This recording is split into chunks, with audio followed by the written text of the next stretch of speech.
I'm here with Gabby Williams, senior, 5'11" senior, UConn basketball. Hi. um, so we're gonna get right to it. What are some of your hobbies outside of basketball? Ooh, I mean, the longer I've been here, the more I've noticed that I've been a homebody. I know, like, when we first got to campus, we, try to, meet new people and all that stuff. But now, I like to collect records, so I'll stay home, listen to my music, Netflix, if that counts as a hobby. And I do magic tricks sometimes. Yeah, your magic tricks are crazy. That one magic trick with the behind the ear, that was wild. But what is something that you want fans to know about you? I think I want fans to know that I'm more than just a basketball player. I think during these times, especially, people getting caught up in, athletes need to just stick to what they do on the court, and they don't have lives outside of that. So I think in general, I think people just need to realize that there's more to people than just what they do on, in their sport. I feel you on that. So gearing back to athletics, if you didn't play basketball, what sport would you play and why? I would definitely do track. I did do track in high school, and I was a high jumper. I was pretty good at it, and I was gonna come to UConn to do both, but I had some injuries, so I had to pick one, and I went with basketball. Do you have any pregame rituals or superstitions? I'm not too superstitious, but I definitely have the same routine every game day. My eyebrows have to be done. They're not done right now, but they have to be done and filled in. My edges have to be laid, which we just had practice, so they're not laid right now. But yeah, I always have the same pregame nap. I eat oatmeal before every game. Oh, wow. Yeah, but it's more of a routine. It's not a superstition, but it's a routine. Wow, that's good. So, like, with oatmeal, like, why is it oatmeal? Why isn't it anything else? Like, I don't know. I just love oatmeal. I feel like it's got protein. I always just feel like I'm not gonna play good unless I eat oatmeal. That's good. What flavor? Have you ever had the ones with the dinosaur eggs? The dinosaur? No, I haven't. All right, there's ones with like little dinosaur candies, or I like brown sugar. Brown sugar. Yeah. I'm a brown sugar kind of guy, so I feel that. Wow, that's good. So, is there any significance to your jersey number? I know you wear number 15, so like, is there any significance to that? Well, in high school, I wore number 1. Because I was obsessed with Derrick Rose. And then me and him both tore ACLs at the same time. And then we both got re-injured at the same time. So I was like, that's when I kind of got superstitious. I was like, maybe I should change my number.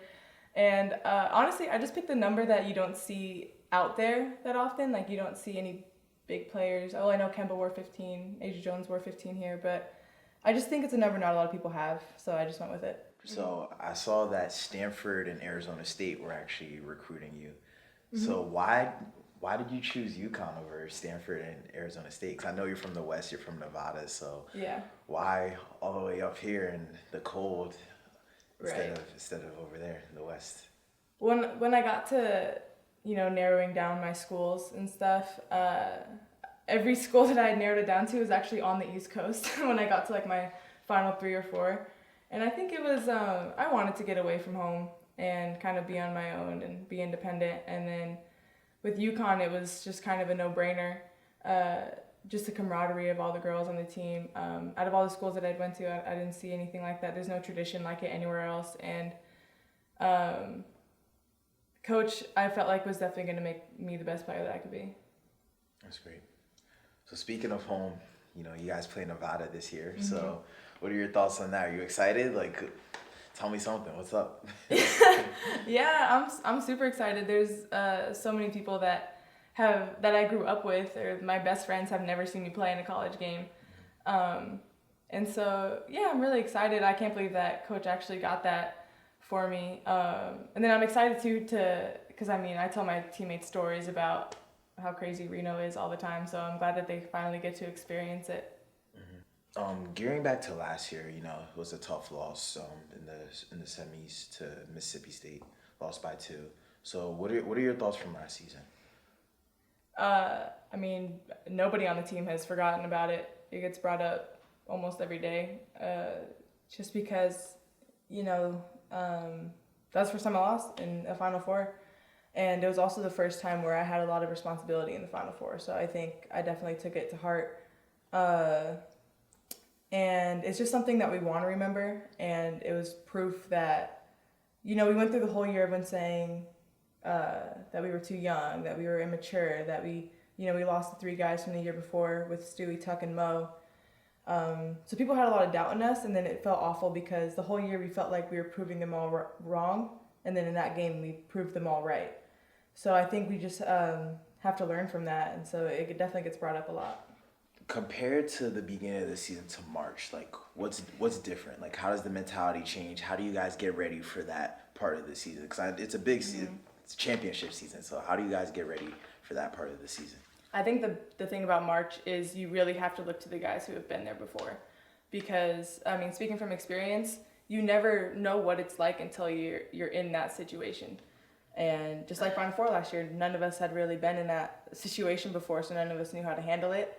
So I think once you get to March, you really gotta be solid. You really have to go back to the basics and really just lean on the guys who have experienced it, because that's the best way to learn. How do you get ready for how do you prepare for a championship? You have to practice every day like it's a championship, and your mentality can't change. And I think last year that's partly why we had the result we had, because there were some days that we just straight up took off, like mentally or whatever it was.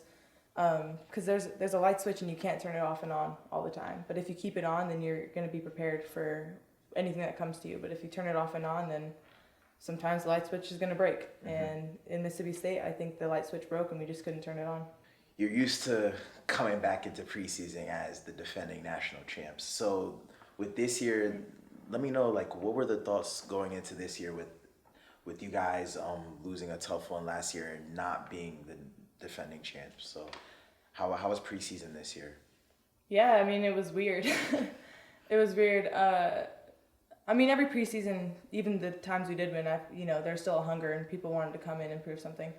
But this year, we kind of made it a point that, like, hey, let's not forget about what happened last year. Like, let's not just brush it off. Let's, use that to kind of feed the fire for this preseason. And I think we really harped on it. So being a senior on the team, like, what are your thoughts on the team this year? I know you guys have a couple new people.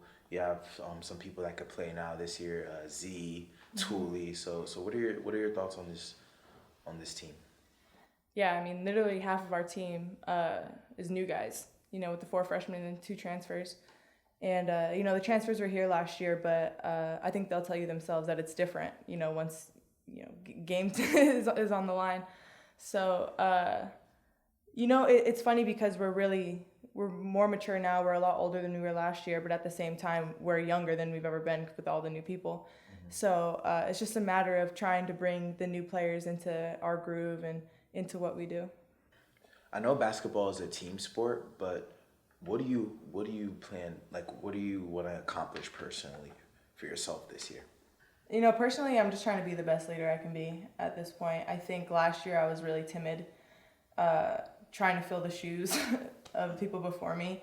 And this year, I don't have that excuse anymore. And I'm trying to, if I see something, I'm trying to say something, which I didn't do all the time last year. So I'm trying to lead by example. If I can't tell a freshman or a sophomore or whatever to do something if I'm not doing it too. So trying to put that pressure on myself of holding myself accountable too. That's good. I saw that every single year here at UConn, you've gotten better, with last year being your best year, averaging 14 points, 8 boards. So just going off of that, how do you look to improve on that this year? Yeah, there's definitely always room to improve. I think I'm trying to become more versatile, and I think my inside game was pretty solid last year, but I'm trying to bring that out, start shooting the 3 more often, not passing it up when I'm open, not turn over the ball as much on the perimeter, which I did a lot last year. And just trying to be more of a guard and forward rather than just a forward who sometimes comes out, handle the ball a little bit more, and just kind of run the offense. So last year, I was sitting in Buffalo Wild Wings watching you guys play against East Carolina. And in that game, you had 16 points, 16 rebounds, and 10 dimes.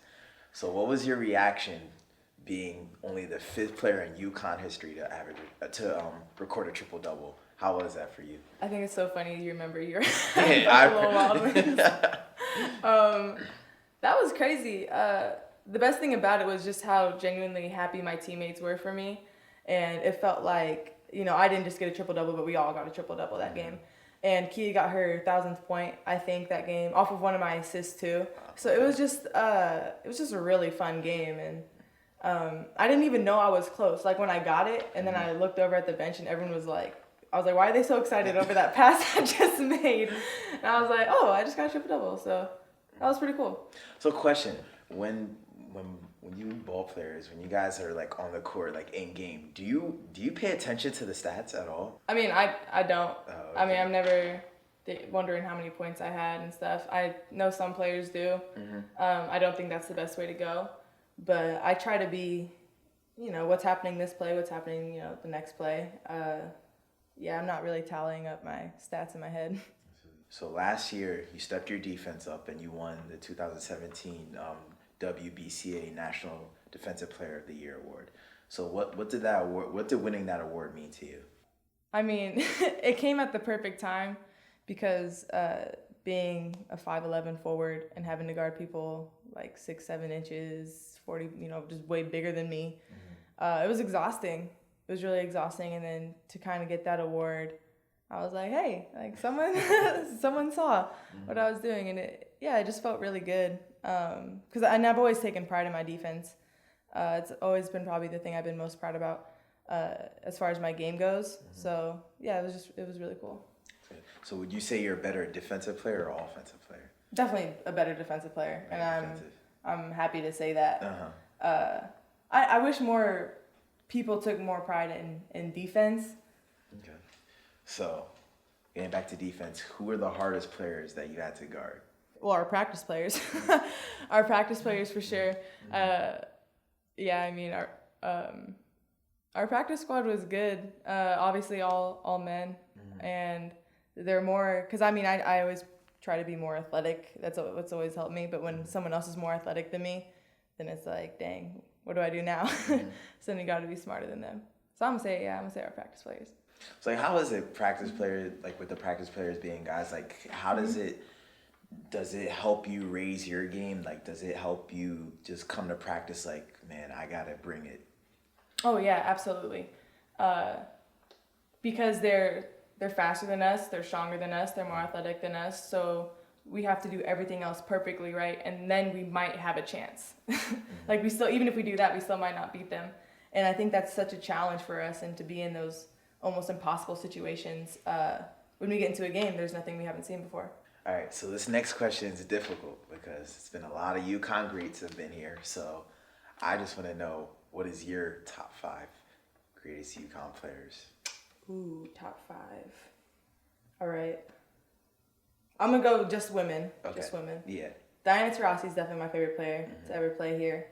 I absolutely love watching Sue. Let's see. Maya, of course. Maya's top 5. Stewie is, I mean, I'm so blessed that I even got to play and learn from her. And, play against her every day was awesome. And 5th, I'm going to have to say Jen Rosati. I think it's amazing that the way she just had so much grit, and she was just like a really tough kid, and I really like that. Well, not a kid, she's older than me, but she's a really tough, really tough player. So which UConn great do you look up to, and why? Which UConn? I mean, I try to learn something from all of them, and I think there's just so many. I don't think it's fair to pick one. Like, you can learn so many different things from so many different players. I try to look at how tough Shay was, and like I said, Jen. I learned a lot of moves from Tina Charles and Stewie. Mo, I learned probably everything I know about defense from Mariah Jefferson. And then Morgan was like the best teammate ever. So when I think about being a good captain and being a good leader, I think about Morgan Tuck. You're about to start your last season with UConn tomorrow. So, like, what are your thoughts going into that? It's just crazy that, a lot of players who graduate and, they go to the next level or, go do whatever they do. They're like, you're never going to have this again. And so it's kind of surreal.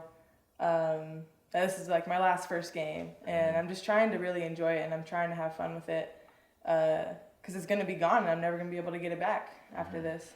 a lot of people, a lot of young kids look up to UConn women's basketball, and you guys are very involved in the community. So, like, what's your advice to the young kids trying to be in your shoes one day?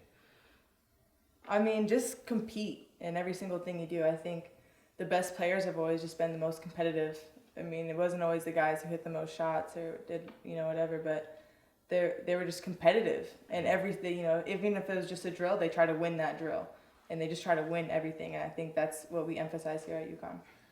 Well, this concludes our interview, and it was great interviewing you. I wish you the best of luck this season to you and the team. So go get them. All right. Thanks, Jen.